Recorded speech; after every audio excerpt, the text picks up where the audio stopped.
From Sacramento, California to Omaha, Nebraska, the Transcontinental Railroad was approximately 1,912 miles.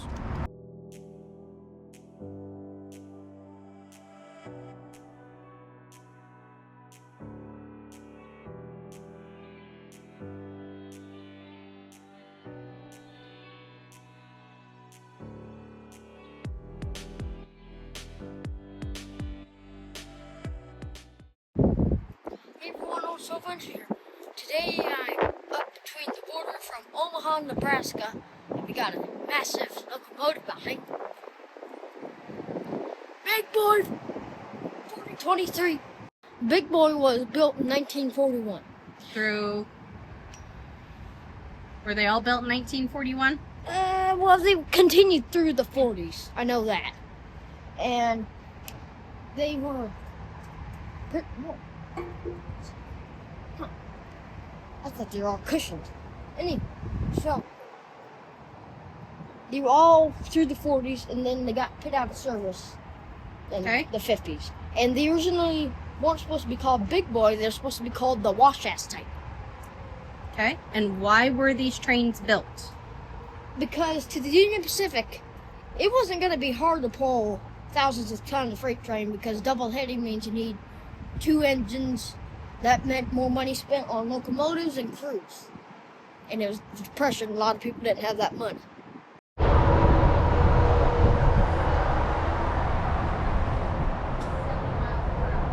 This was one of the fifth additional Big Boys built. Yes.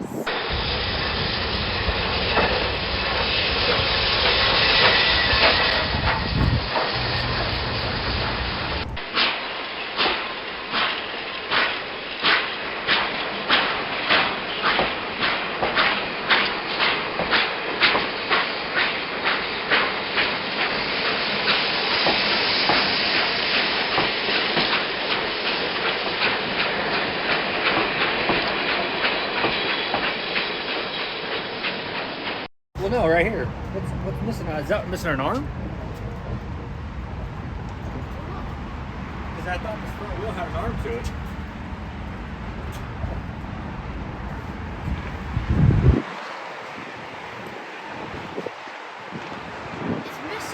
It's missing a cap or something. Yeah, it's missing a cap.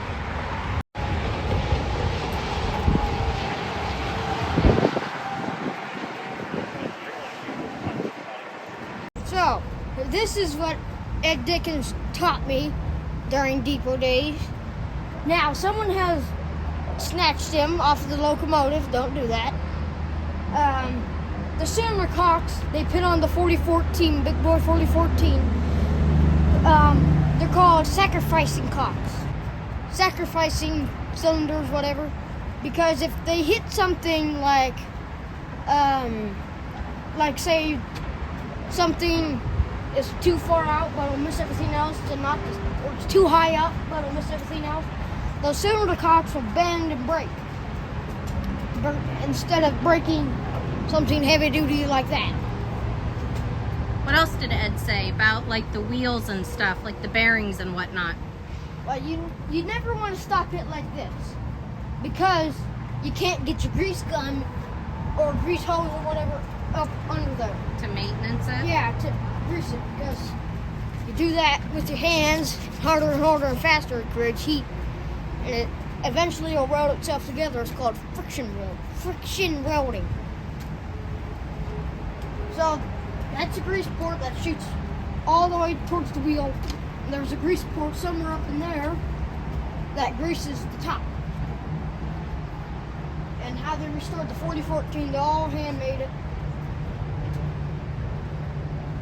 A bunch of slide stuff. And this right here is your valve gear. This is what changed the direction of the locomotive. So this right here, the 4014 does not have it, because it's not a cool burner. This has not been restored to burn oil. It has been made to burn coal. So, Ed, if you're watching, leave me a comment on what these wheels do.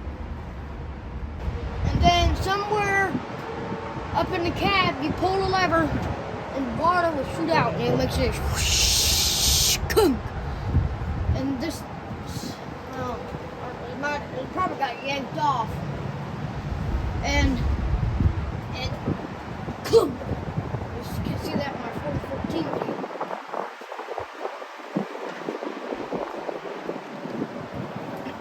And all this stuff is all original. These valves are original. Yeah, and when you see it go diagonal, the rivets, that's where the coal stops, and it's all water behind that.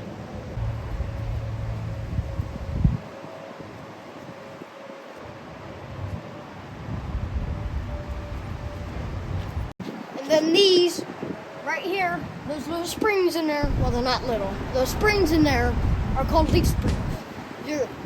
Your mom's car has it, your father's, grandpa's, everybody's car has it.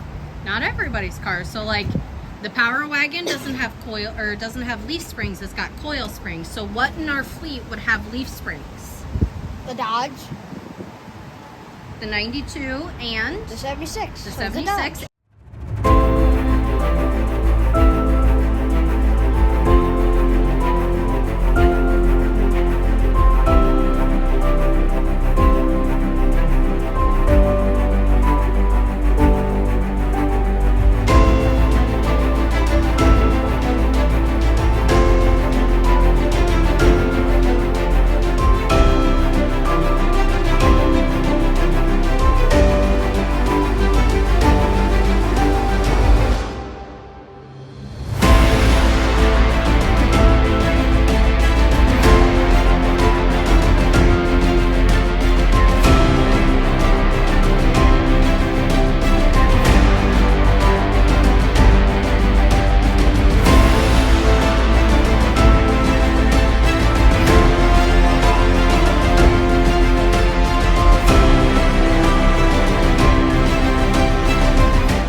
This is DDA 40X 6900.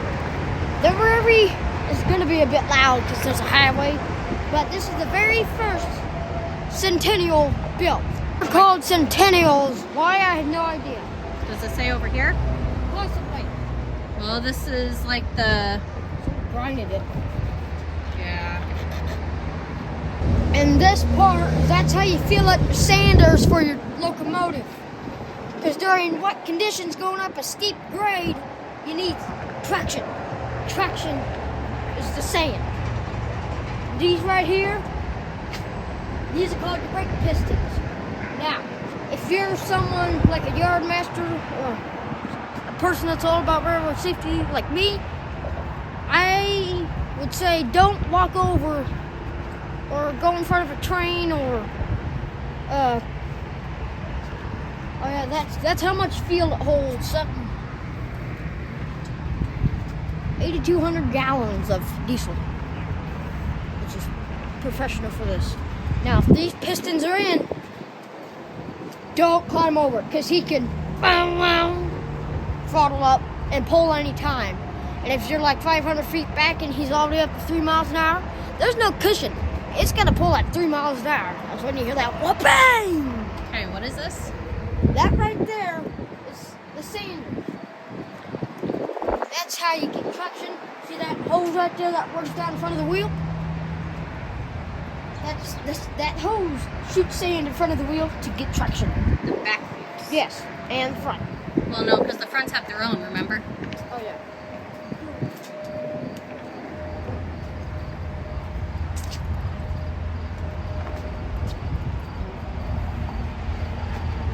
Here's your knuckle coupler. So they come together like this.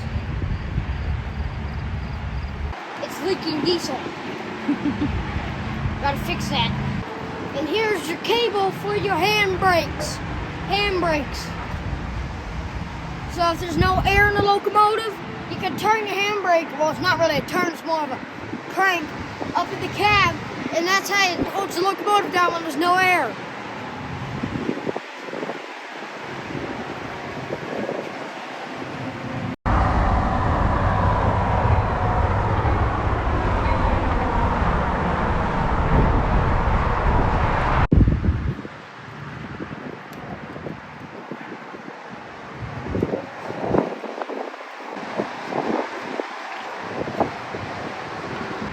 So I found this on the locomotive. Someone made this, and since you can't really ring the bell from the clapper underneath, you can just tap it gently like this. Now, a lot of locomotives have electric bells that you just turn on when you blow the horn. Well, these ones you had to manually pull it, and it would ring the bell.